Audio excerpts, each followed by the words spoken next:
Good morning, and welcome to another version of the Discord discussions. This week, we're going to take an interesting topic of relative importance, considering everybody in the world is talking about climate change and oh my god, and the earth is boiling now, and we're all going to die, and we need to kill all the trees and create. No, there's all of this insanity that's being presented to us about climate change, and we are going to, in some way, shape, or form, attempt to frame a more moderate ideology, as well as I think that it's something that the conservative side of our nation and the world should actually be behind. Not saying that we got to go jump off the climate cliff, but I think being a good steward of the place in which we live is kind of an important thing. This is something that Chris actually has spent a bit of research and time putting together, I guess you would call an opening statement. And I'm going to let Chris kick it off with that, and then each person in our panel kind of throw their own take on the initial consequence. So get after it, Chris. Yeah, it's just more of like something I'm thinking about and would like to talk with other people who are self-identified, on the conservative spectrum of things. Because to me, the idea of living sustainably with our environment um, is, to me, that has more conservative connotations than it does liberal ones. Um, so it strikes me that like the goal I think is actually conservative. It's just that what's happened is that the left are the ones that are pushing it, and they're pushing it so hard and with all this alarmist stuff to try and scare people into making change now. And I think that because of that, there's this kind of reflexive counter pressure to that from conservatives and from the political right, and it's it's muddled up the whole thing because I think that what's getting lost, like the signal that's getting lost in the noise, is that if we all just step back and just have like some just go through some basic points about what we think about like where we want to be in relationship to like the earth and how we want to live and what we want our future cities and environment to look like, I think that we're all pretty much in agreement on it. So the only thing that we're in disagreement really is on how to get there. And I think we've heard more than enough, to put it mildly, from the extreme political left um, on climate change. We understand their position. Their position is that we're all going to die tomorrow if we don't make change today. Ooga booga, scary, scary. It's like a movie. Okay, we got it. That's your position. What I want is I want a conservative position that counters that hysterical narrative, but that which I think a lot of conservatives are good at doing now because that it's pretty easy narrative to counter. But what's missing to me is then what the conservatives need to be doing is then saying, here's how we're going. Here's our plan for how we're going to get there. We're going to go, slow but steady wins the race. We're not going to risk economic collapse. We're not going to destroy human society in our panic to become more sustainable, but we do want to become more sustainable. And so this is where I was just thinking, like, to me, like when I think about a positive vision for a sustainable future, with like green technology and all that, like I'm thinking of cities that are quiet, that are very cool as opposed to blistering hot, that are, all the skyscrapers are covered in vegetation. You've got gardens on every rooftop. Everyone's growing food. You've got skyscrapers full of organically grown, hermetically sealed food. You've got meat, same thing. Everyone's getting their food and they know where they're getting it from. It's being grown like within 100 miles of their house, and it doesn't need to be refrigerated or frozen or anything like that. Like all of these things, when I articulate them to myself, they all seem actually in line more with kind of conservative preferences for like, because if you think of like your average conservative right now, again, we're dealing very general, low resolution, but like your general conservative in terms of their environmental preference in the modern world, like in the first world, well, they don't prefer cities. They all my entire extended family is conservative, and they all live in the country. They all live on farms, and they all live lives that are much more in harmony with nature and much more in nature, much closer, if not directly in the environment, in a wild, natural environment that's not polluted, that's not noisy, that's not full of people. And so to me, like the future cities will be more in line with that preference. So I think there's a gap in terms of like conservatives and Republicans are very good at spotting the BS in the leftist alarmist case for climate change. And I agree with their observations. I reject the alarmist climate models. I reject Greta Thunberg. I'm not persuaded by any of that. And I'm not like a hardcore conservative, but it's just preposterous. So they're on the right side of all that. But what I'd like to see from them is not idiotic things like rolling coal. You know what I mean? Not these outrageous stunts like of pollution designed to annoy and infuriate leftist weirdo like climate alarmists. I'd like a more serious engagement with, like, okay, so we know what not to do because the leftist climate alarmists have nicely provided us a wonderful path of what not to do. Well, And I think all sane people can agree on that. So now what I would like is I would like us to describe and come up with the path of what to do, because the goal of living sustainably and not having a pollution-filled Earth, I think, is a rational goal that it defies, I think, everyone, regardless of political affiliation, religion, whatever, who's rational, agrees that that's a good thing. So yeah. I'll leave it there and people start talking. Tell me what you think.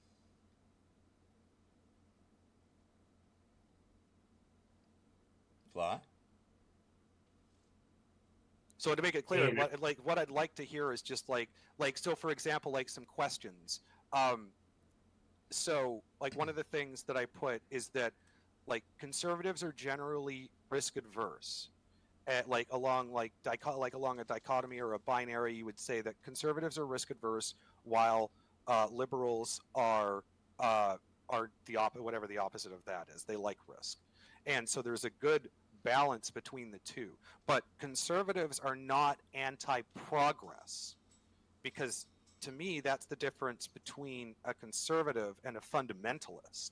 A fundamentalist, to me, is somebody who does not believe that progress is necessary or even possible, because everything that we need to know we already know. And then a fundamentalist will usually reference some religious text. But to me, a conservative is more rational than that. A conservative to me, for example, likes the fact that an immigrant to the United States built a company within the United States that employs all American scientists and labor, that single-handedly put Americans back into space again and not reliant on the Russians. And that, of course, that's Elon Musk.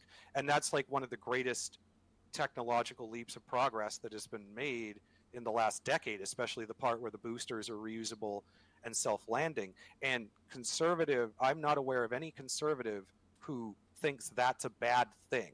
So conservatives, I don't think, are against in any way progress. They're against progress that is too rushed, or that is like unfolding in a way that is too risky.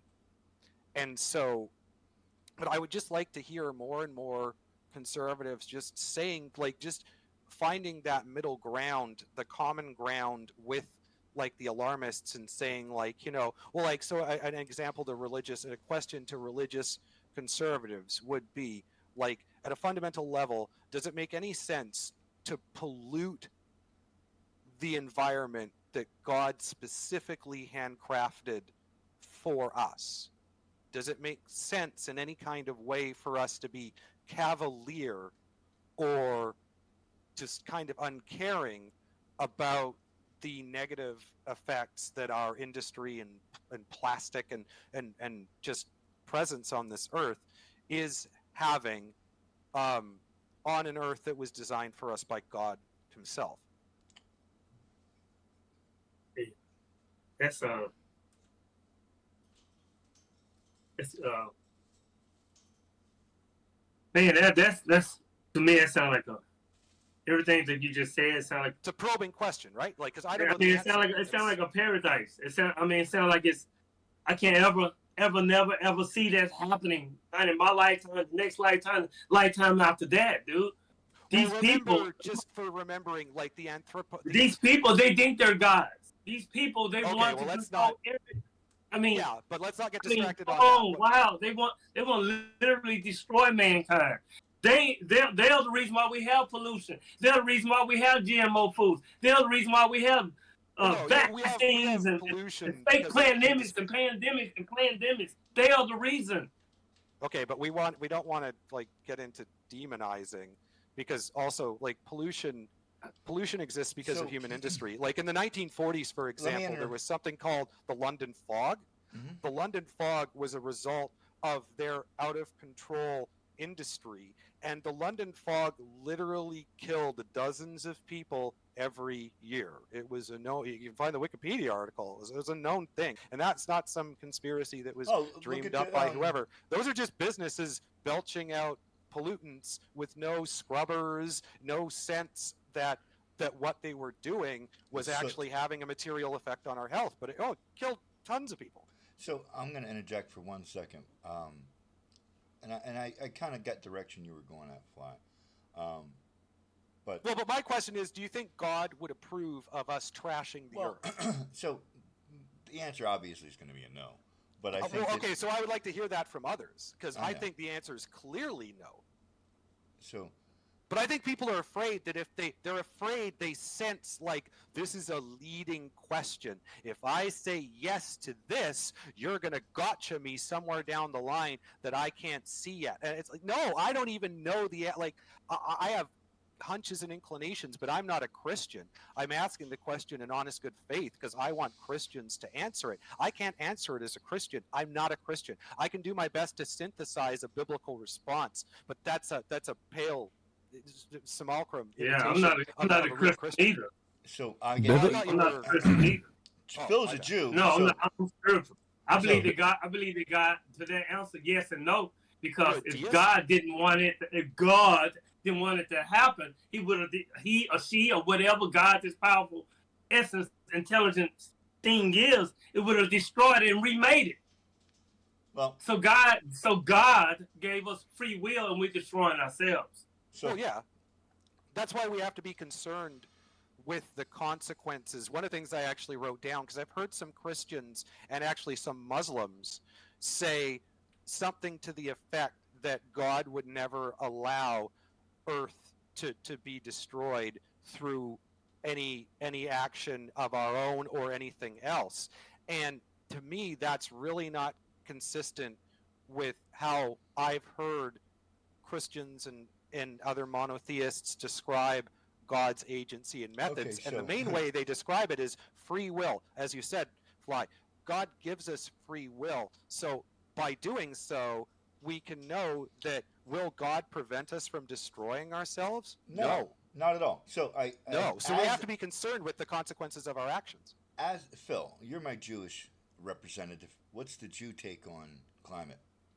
I'm not Jewish representative, but if you're talking, it's funny. It was funny, Phil. if And you're our if you're expert on the talking- Talmud and the Torah and You DOT, actually so- follow that religion. No one else in the group does. So you Well, get you to know be the things SME. about it. yeah, if you're referring to biblically speaking, there are numerous passages that refer to not cutting the corners of your field to leave them for the poor. to be a good steward of what's been given to you. And so, biblically speaking, then yes, it's called being a good steward. And I think even if you take God out of the equation, it's called, do you want to live in harmony with what we currently have and be sustainable? And the answer is yes. And it's taken a long time for us to get from where we were, wherever you want to kind of pinpoint where we were sustainable, I'm putting air quotes, to where we are now, which is non-sustainable. It's going to take that amount of time, if not double that amount of time, to go back if we were to start right now. Okay, So sustainable, I think, is an interesting thing that I want to unpack for a minute, because there isn't. There's something that we have to take into consideration, and especially in regards to like the creative distribution, right? Technological improvements are exponential, right? So the idea of, and let's hold. I'm going somewhere, please. The thing with the London fog, right? Remember, everybody burned wood and stoves, and then they burned coal, and then they went to natural gas, and then they went. So how we've polluted the earth has changed over time.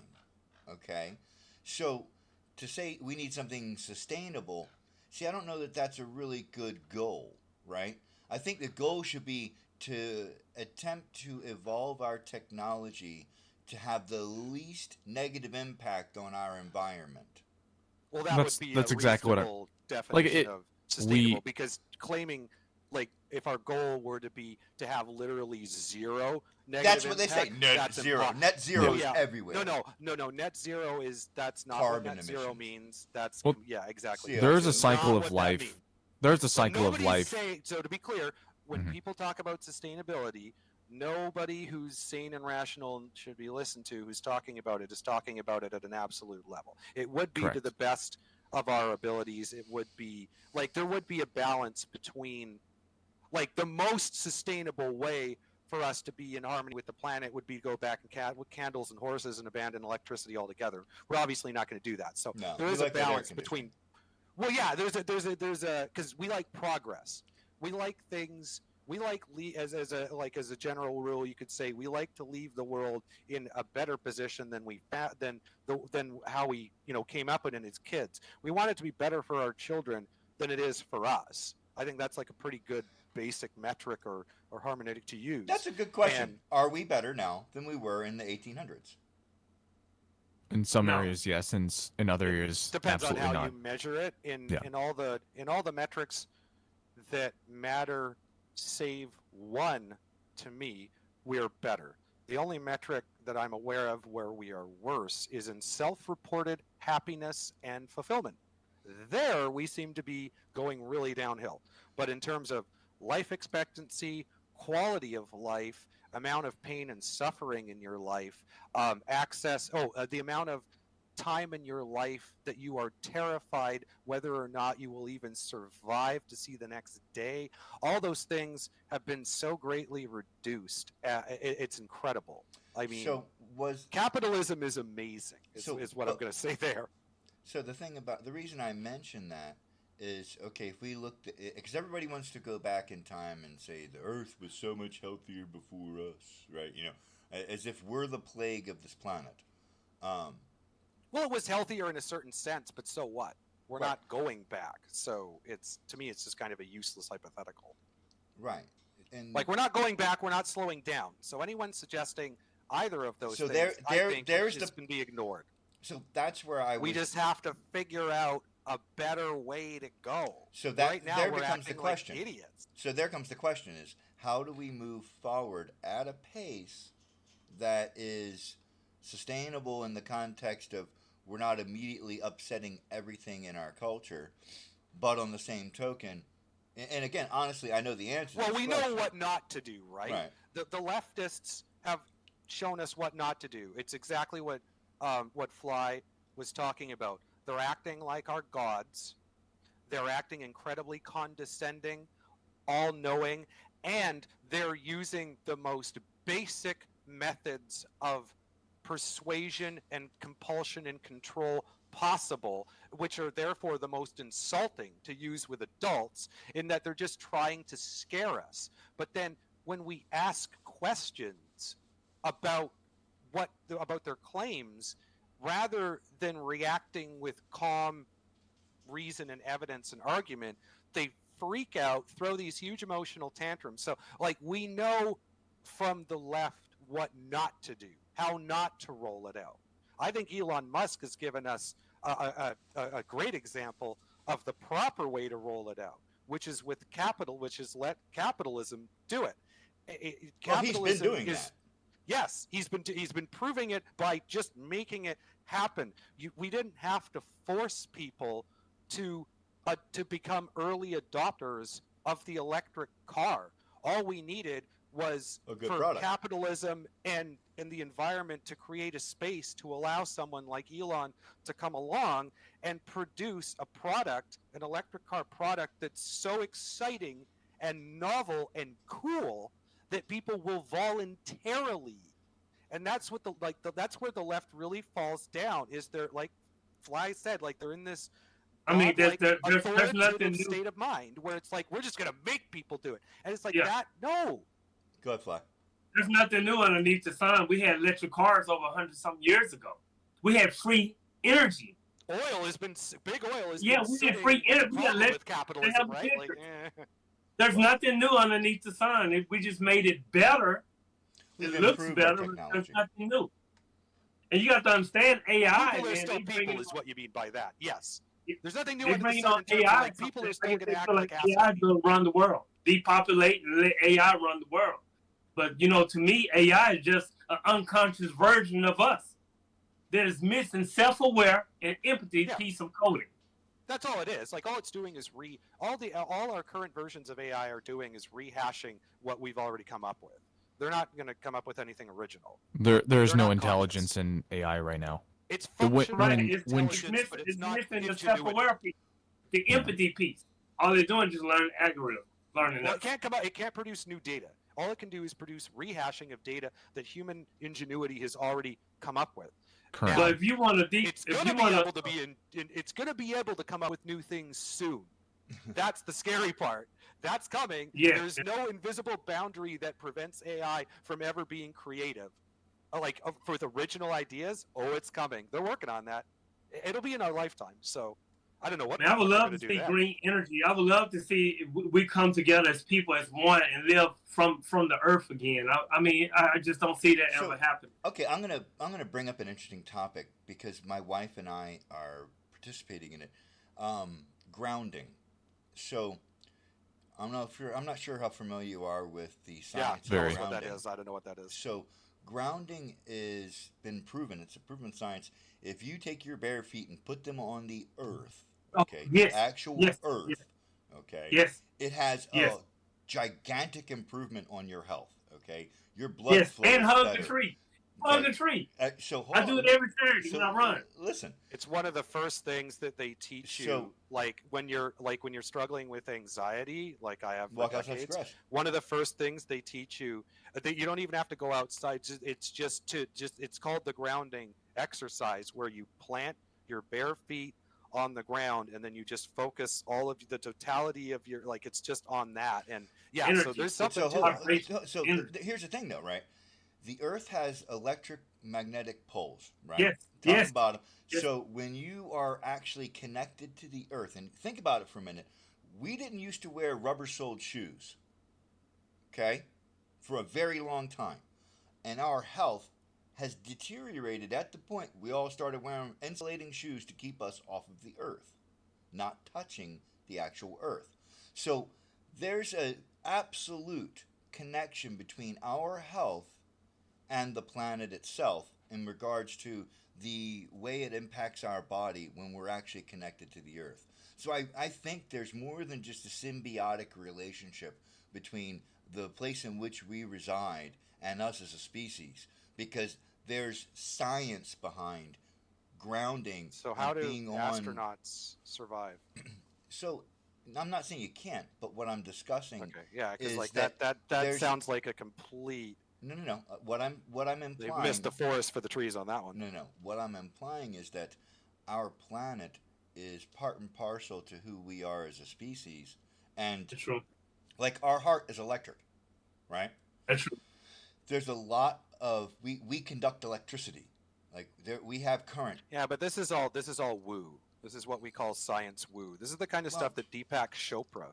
If you've hold ever on. watched Deepak Chopra, I this know is he is. exactly the kind of stuff that he talks about, which is all true at a very low level of resolution. But then the claims that are being made actually involve mechanisms that are an incredibly high level of resolution, which have not been articulated at that level of resolution. So, like for example, the idea that grounding is a therapy technique, but it has nothing to do with some kind of electrical impulse from the ground. People do grounding while they're on airplanes in the air and makes them feel better. So what this tells you is that the act of having your feet planted firmly on a firm surface has a profound hardwired psychological calming effect on our body. And we know, of course, that the long-term effects of anxiety and stress over the course of a lifetime are profoundly negative. Oh, yeah. So the inverse, just by not having those, will be profoundly beneficial. But but I'd be careful about. So here's the abstract. I wanted to give a better definition than what I gave. Right. So the abstract. So it says this one particular one had to do with inflammation, but the effects of grounding or earthing on inflammation in the immune system, wound healing, and prevention and treatment of chronic inflammatory and autoimmune diseases.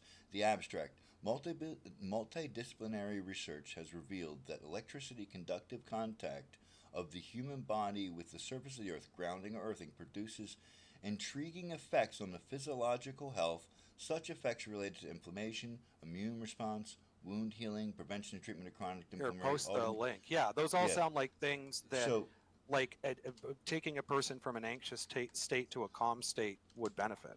Right. So again, that this to me sounds like it's all the psychological. Oh, shoot, wrong one. Hold on, I didn't copy it. Control. I need this here. Control C. Oh, that's erythritol. Yeah, that's the wrong thing.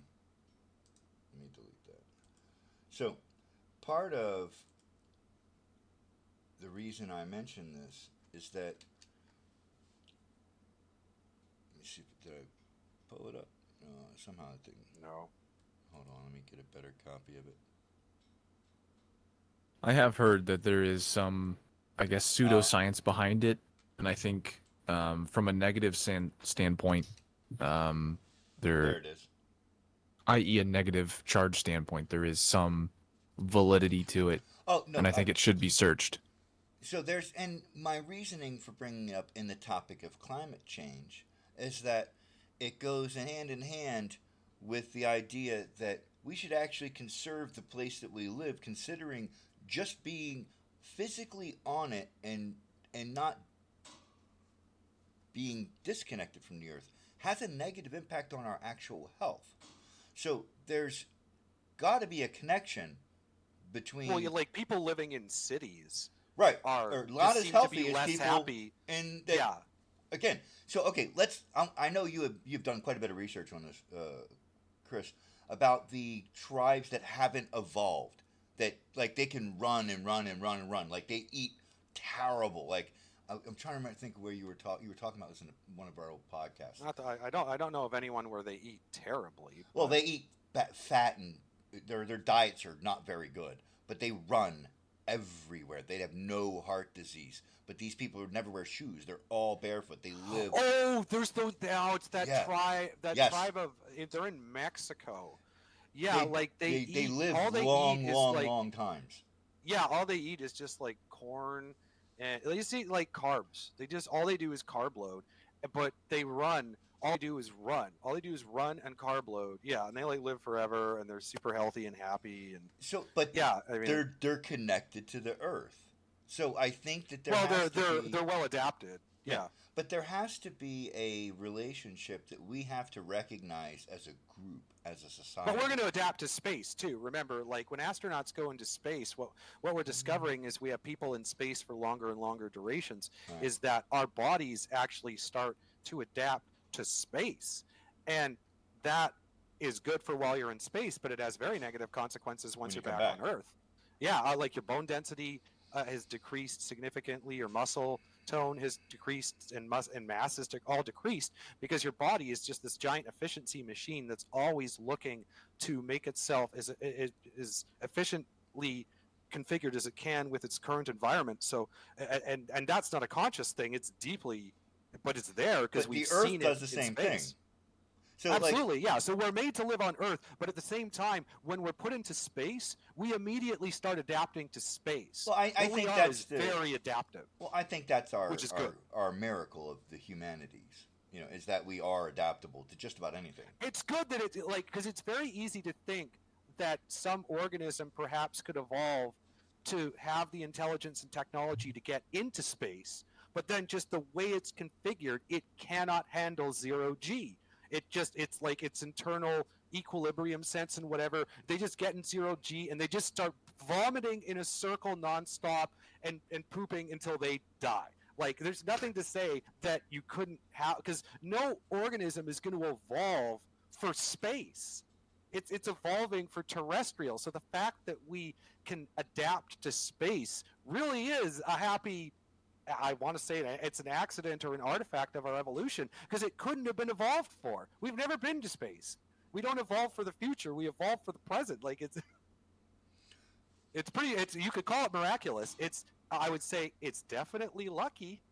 I mean, there's no reason that is that way as far as I can tell. So it's nice that it works that way. So to me, I think there's a definite argument to be made that the Earth also will adapt and evolve to what we do. Because we see that. No. Hold on. Think about how much we have populated. Like the Earth itself, we know will, like it probably won't do that simply because of Venus. Venus is the real life, real world example of what happens if you have a terrestrial planet that has too much carbon dioxide in their atmosphere. Where that we don't know what the threshold point is, but we know looking at Venus that it has exceeded it, because the surface of Venus is way hotter than the surface of Mercury, even though Mercury is way closer to the sun. So, like, most of what we know at a fundamental level about the runaway greenhouse effect comes from all of our, like, the various probe data from the Russian probes, as well as, I think it's mainly the Russian probes where we got most of our data from, as well as. How good is that data? It's very. How good is any of the data? It's good. So, It's pretty good. Well, what I'm I saying agree. is, It's all completely congruent with the data that we also get remotely through, like, satellite imaging, through spectronomy and stuff like that. It all gives us a very clear picture of a planet where the atmosphere, because, like, how else do you have a planet that's significantly farther away from the sun than Mercury, but significantly hotter on the surface, including on the side of the planet that's facing away from the sun? something to Mercury. consider that I don't think very many want to consider when it comes to the climate discussion is that I worked in, like, comp science field for a while, and part of that was talking about data sets. And when you start talking about a flawed data set, you have to renegotiate the terms of what you define bad and good.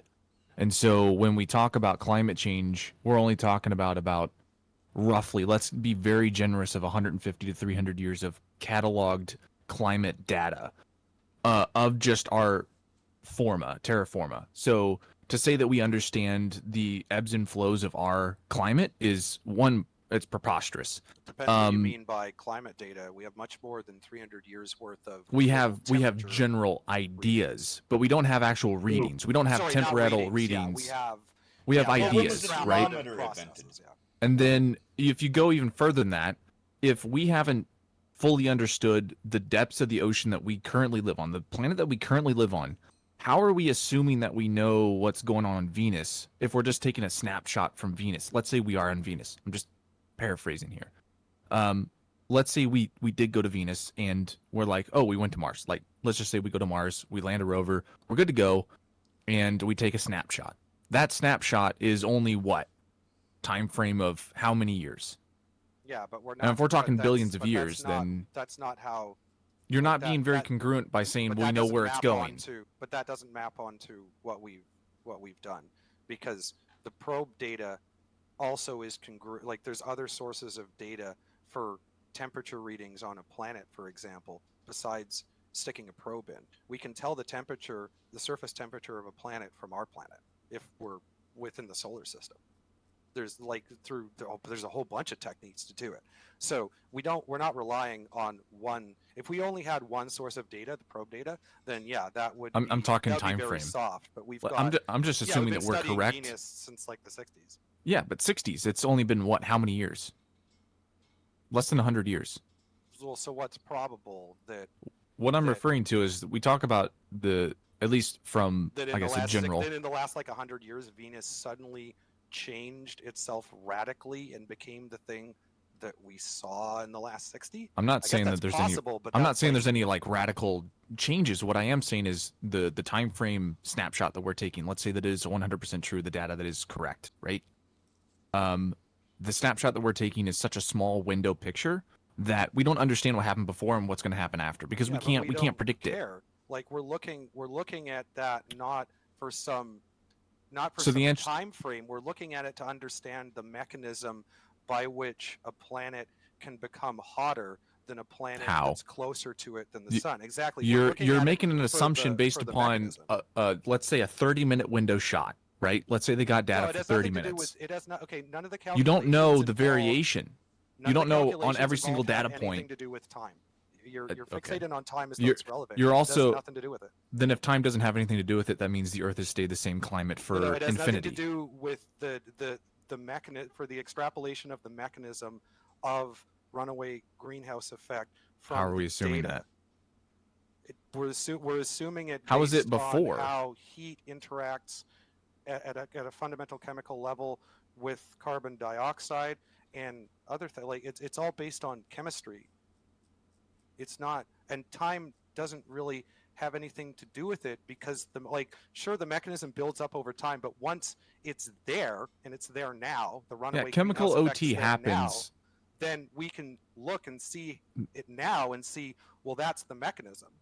Like that mechanism's there now. We can argue about how that mechanism got there, about how long it took to get there. Sure, fine, and Right. probably we don't really have any idea, but that has nothing to do with what our examination is for. Our examination is for the teasing out of that. Does that mechanism exist? Is there a state of atmosphere in a planet that can exist whereby that state of atmosphere produces hotter surface temperatures than our planets that are closer to the sun? Would be like the simplest way of framing it. And we have teased out that mechanism from the data of Venus. It's still such a Okay, so I'm gonna table the argument on Venus. I let it go as long as I can. Right, yeah, absolutely irrelevant Yeah. to our discussion. We don't want to get lost in the weeds, but So- it's deep. It Venus is. It incredibly is. relevant. It is. To any It's used as a discussion use of climate. case. Yeah, It it's is- used as a like use our- case. Well, it's our Yeah. only case that we have, like that's not experimental. That's based on a planet that we can actually interact with. That's not our own because it can't be our own.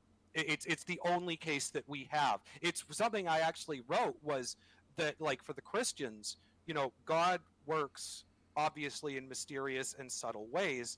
God is infinitely more capable of subtlety and those mysterious ways than we are. So it shouldn't be surprising that we could find some pretty clever things in the future.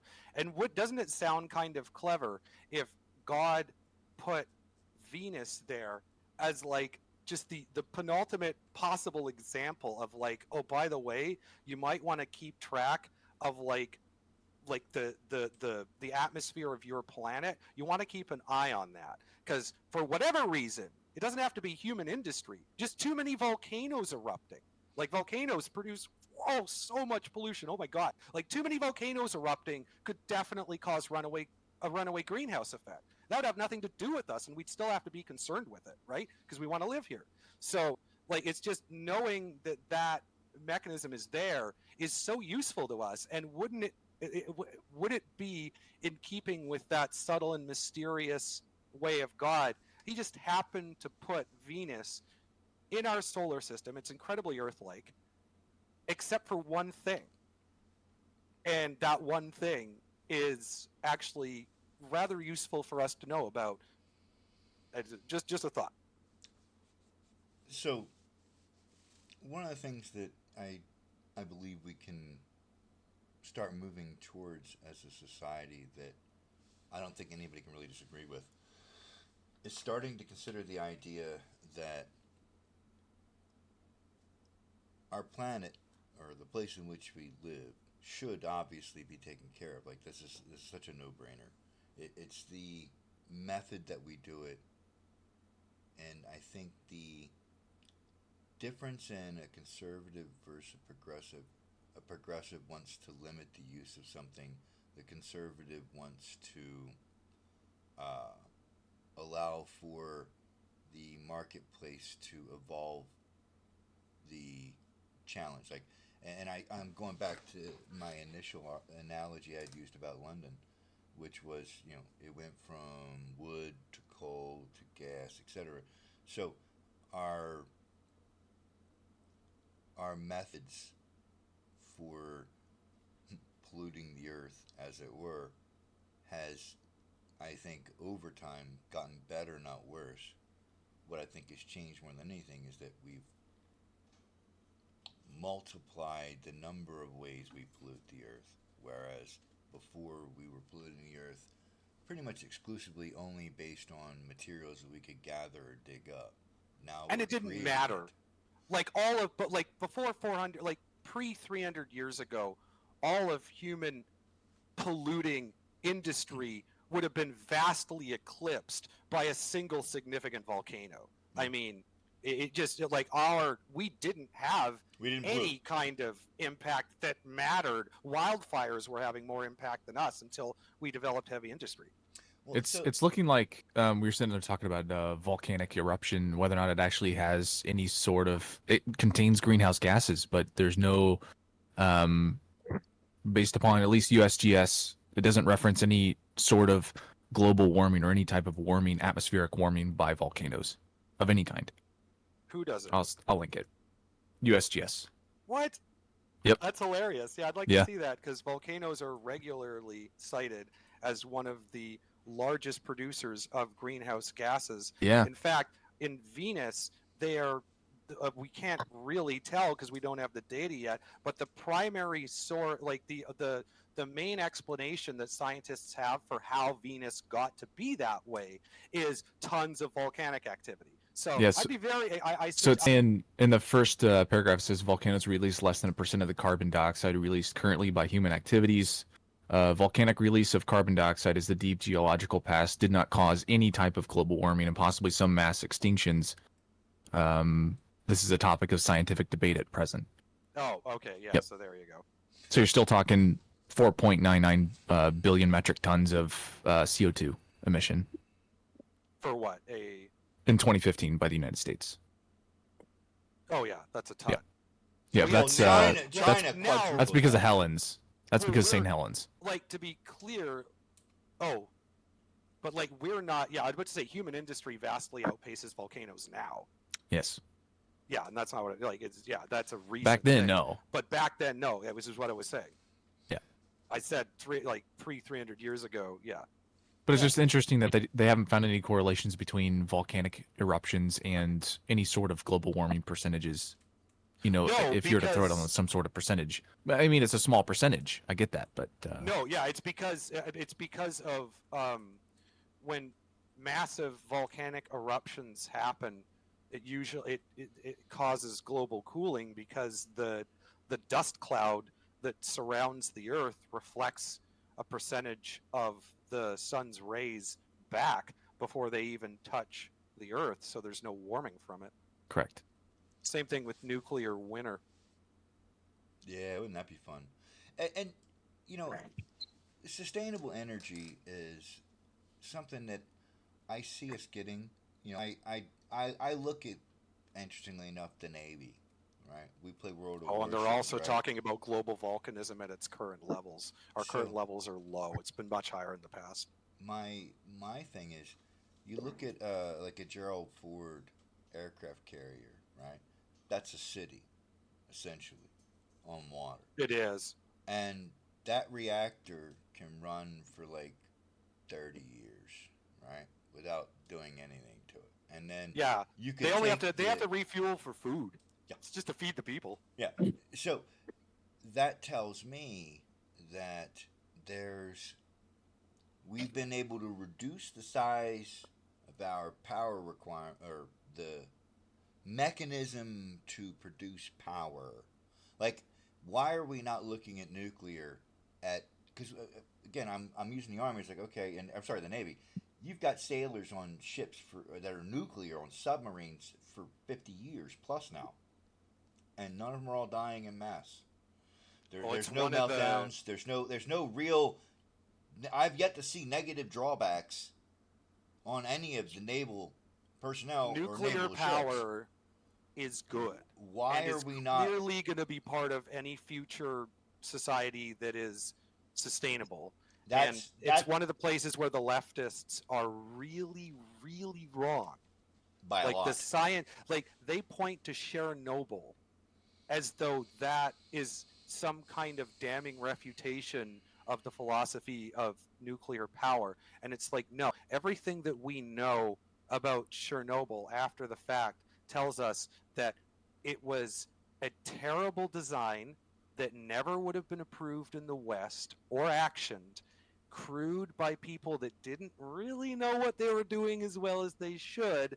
Like, the whole thing was like to damn nuclear power because of Chernobyl It's dumb.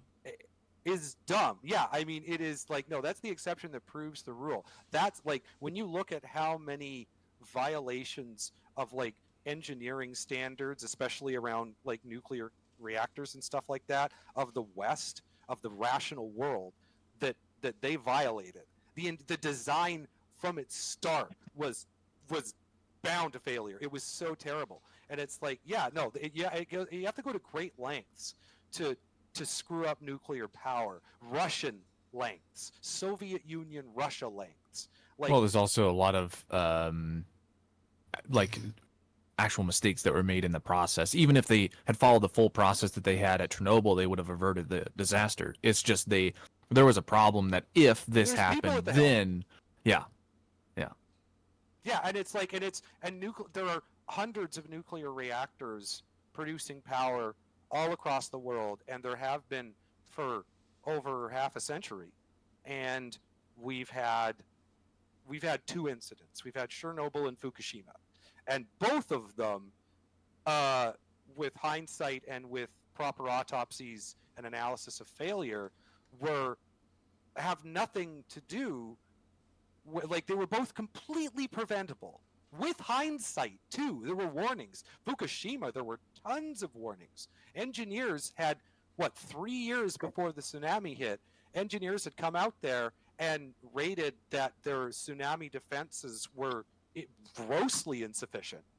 And they did nothing. So, I mean, it's like, again, to me, that's not the fault of nuclear power. Like, there's not something inherently risky about nuclear power, except perhaps that it's in the hands of fallible human beings. But even then, we're automating things more and more and more. Soon AI will control the vast majority. Soon, like, nuclear power plants will have like